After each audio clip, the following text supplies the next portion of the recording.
دیکھو ماں بچوں کو اپنے دودھ پلاتی ہے، دودھ دودھ کا انتظام کرنے والا باپ ہوتا ہے۔ جس ڈبے کا دودھ ماں پلاتی ہے اس ڈبے کا دودھ کا انتظام کرنے والا باپ ہوتا ہے۔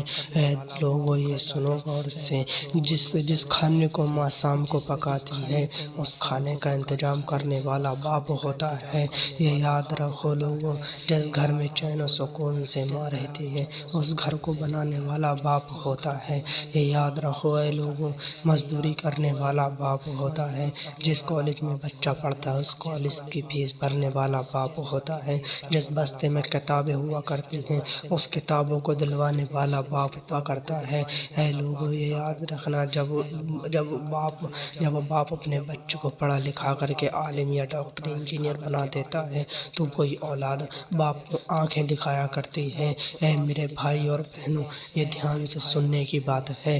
اے لوگو یہ دھیان سے سنو، یہ بات کو دھیان سے اور ذہن میں سنو، ذہن تازہ کرو۔ آج کل ایک بات ہمارے بھائی اور بہنوں میں بہت پائی جاتی ہے کہ جوان ہوئے نہیں ماں باپ کو الٹے سیدھے بولا کرتے ہیں، گالیاں دیا کرتے ہیں، بوڑھے ماں باپ کو ستایا کرتے ہیں۔ ارے میرے بھائی، ایک بات پر غور کر لیا کر، کبھی رکشے چلانے والے پر دھیان دیا کر۔ کبھی میرے باپ نے بھی مجھے اسی طریقے سے رکشہ چلا کر کے پالا ہوگا، پال پوس کر بڑا کیا ہوگا۔ اے میرے بھائی، اے میرے بہنوں، یہ دھیان سے سننے کی بات ہے۔ میری بہنیں آج کل کی بہنیں، میری ماں بہنیں انسٹاگرام پہ فیس بک پہ ویڈیو بناتی ہیں۔ ارے ذرا شرم کرا کرو، تم مسلمان ہو اور دین ہو، تمہارا دین کیا ہے، تمہارے نبی کون ہے، یہ یاد رکھا کرو۔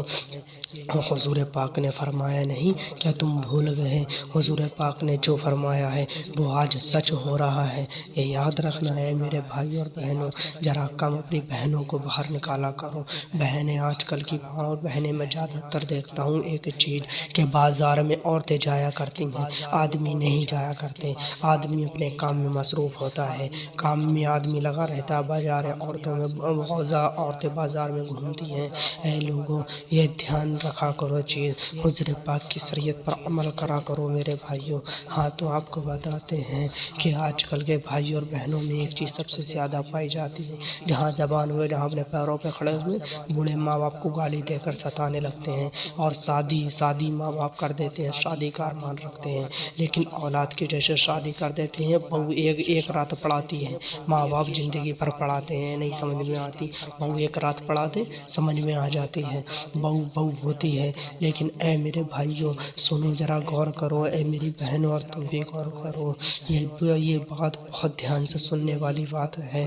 یہ یاد رکھنا، جس کے گھر میں بھی جاتی ہو تم بھی شادی کر کے، جس کے گھر میں بھی جاتی ہو اس کے گھر کو جنت کا ایک نمونہ بنا دیا